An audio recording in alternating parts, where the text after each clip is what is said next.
Welcome back, sir. Sir, I think it's safe to assume now na hindi po kayo galit sa amin after what happened before po kayo umalis. But for the record, sir, galit po ba kayo sa amin, sir? Galit sa kanino? Sa amin, sir, sa media. Because on what happened sa remarks. And for the record din, sir, do you Sabi think... ko nga, tanggalin niyo yung escalator, palakarin niyo doon sa likod. Sila lahat. Karga-karga nila yan. Of course, I am not at liberty to be angry at anybody. It is your sworn duty to ask questions. It is also my obligation to the people for the money spent of this trip and for all of the things that would cost the Filipino.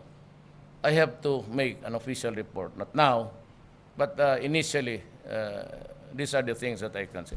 Wala akong galit sa inyo. Alam mo, I was here. You were here. I never attribute any statement to anybody. I was complaining about the situation, but I never directed any statement that was insulting or otherwise not good.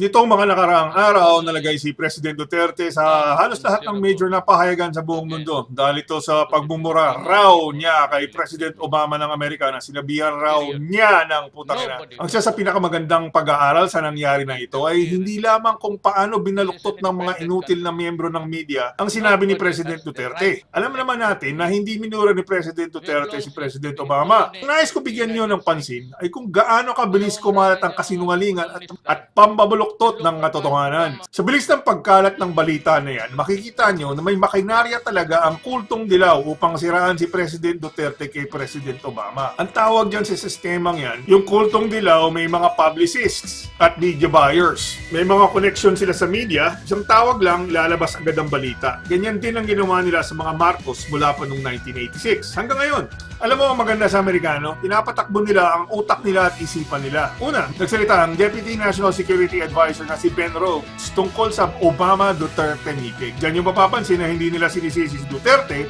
at nais talaga nilang malaman ang totoong sinabi ng konteksto at pagbumura ni Presidente Duterte. We regularly meet with the leaders of our treaty allies where we have differences. Whether it relates to human rights practices or derogatory comments, we take the opportunity of those meetings to raise those issues directly. Tapos nagsalita si Hillary Clinton. Alam din natin, naiintindihan niya yung miscommunication between President Obama at President Duterte. Pakinggan niyo. When you meet with anyone, ally or adversary, you come in with a list of issues that are important to be raised.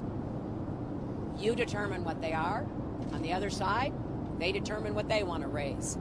And clearly, the president was going to raise concerns that are global about what is going on in the Philippines with extrajudicial killings of alleged drug dealers that is now somewhere up near 2,000 killings. And when the president of the Philippines insulted our president, it was appropriate in a very low-key way to say, sorry, no meeting. And since then, there's been an apology and an expression of regret, which is appropriate. The Philippines are a treaty ally of the United States. We have a mutual defense treaty. We have millions of Filipino Americans living in our country. We owe a great debt to Filipino soldiers who fought alongside the United States in World War II. I was proud as a senator to fight for their recognition and their well-deserved pensions. Sa sinabi ni Clinton, diyan yung mapapansin na yung mga tauhan ni President Duterte ay walang direct line of communication kay President Obama. Sa sinabi ni Clinton, pinaalala niya sa mga tauhan ni President Obama na dapat malaman nila kung ano talaga ang ibig sabihin ng pagbumura ni President Duterte. Alam niyo ba kung bakit tinawag na intelligence community ang mga nagbibigay ng impormasyon kay President Obama? Dahil intelligent at matalino talaga ang paghanap nila ng katotohanan ukol kay President Duterte. Resulta ng intelligence gathering at tamang impormasyon ng Amerikano at mga tauhan ni President Obama. I did shake hands with President Duterte last night. It was not a long interaction, and what I indicated to him is that my team should be meeting with his and determine how we can move forward on a whole range of issues. As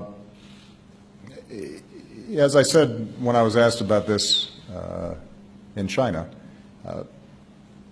I don't take these comments personally because it seems as if this is a phrase he's used repeatedly, including directed at the Pope and others, and so I think it seems to be just a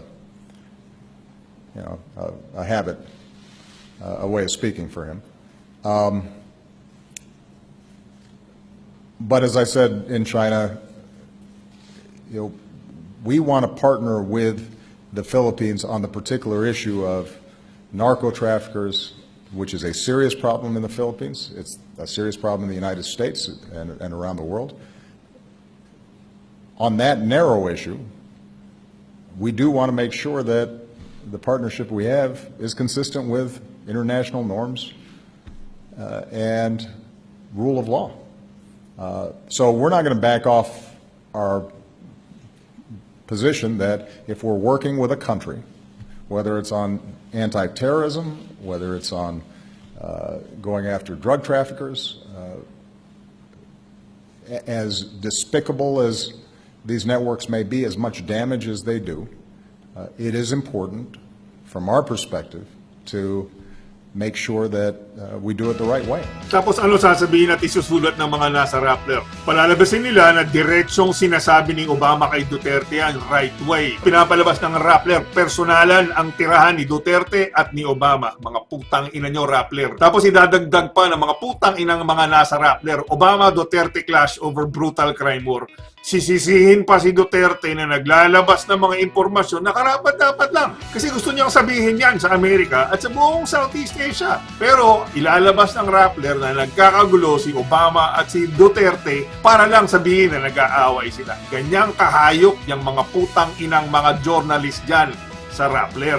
Kaya kayo mga putang inang kultong dilaw na mga kasanib ng mga idiots, kaya ninyong utuin ng kapwa ninyong mga inutil at idiots. Uulitin ko para malilaw, putang ina ninyong mga kultong dilaw na idiots na bumabaluktot sa katotohanan. Kakampi ni President Duterte ang talino at kayo mga idiots at inutil, magputuan kayo sa sarili nyo.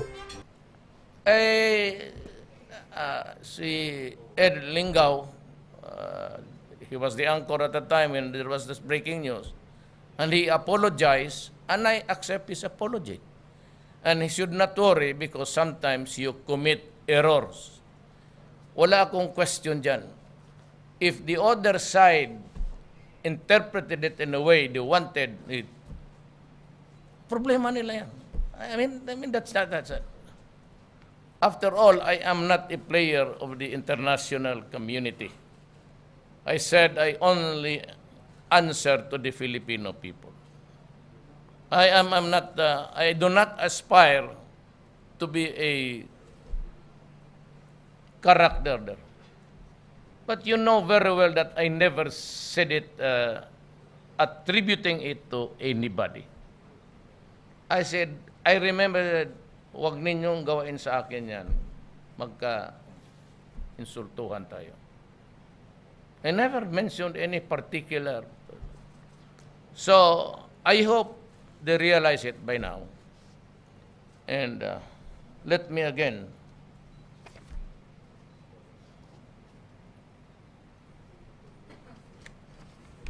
in our relations to the world, this will be the third time, the Philippines will pursue an independent foreign policy. And we will observe, and I must insist, on the time-honored principles of sovereignty, sovereign equality, non-interference, and committed to the peaceful settlement of disputes. I do not answer, maybe to the press, for information. But I do not have an obligation to please everybody or to please one person. But whatever a Filipino, I am at your service because I work for you. I receive my keep for the day from the pocket of the people. Para kung sabihin mo na I have this, I have to explain. And that is why it went well. Nauna ako. So I raised the ante. Immediately, that's my character. Ikaw, may gusto kang sabihin sa akin? Okay. Here's my card. Ganun ako. Kasi sa politika. Tinatapon ko agad baraha ko. Open, Anong gusto mo? Ganun ako sa politika. Bakit? Baka i-divert na naman nyo doon sa... Yung akin, sa loob ko lang sa isip ko. O anong gusto mo? Ito yung baraha ko. Hawak ko yung alas. Ayan o. Anong gusto mong sabihin? Hindi ko ginagawa yan. But if I'm sure that it is the way how it should develop, then it brings the worst in me, or it brings out the best of me. Depende kung saan. I'm sure that if you're a Filipino, you'd be proud of me. Well, of course, for the low life sa press, yung mga kolumnista, nothing is really too good to be true. Hayaan mo yan sila. And I said, I leave him with that problem. But I said, I have always in mind the dignity, not me personally. You can destroy me, can attack me, criticize me. But when it comes to hindi lang kasi nila inisip itong mga low life dito that what is really at stake is the country. Kaya ako, when it comes to yung mga moments of it is where I really do not know the best or the worst in me. Pero hindi kayo napahiya. I assure you, and everybody was clapping except for dalawa. But believe sila sa akin. Ang tayo, gano'n pa. Yung malakas pati tayo lang.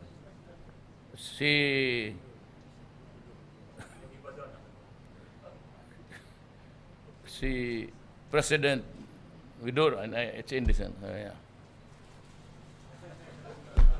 Shaking with joy that I decided to just talk with sense and the truth.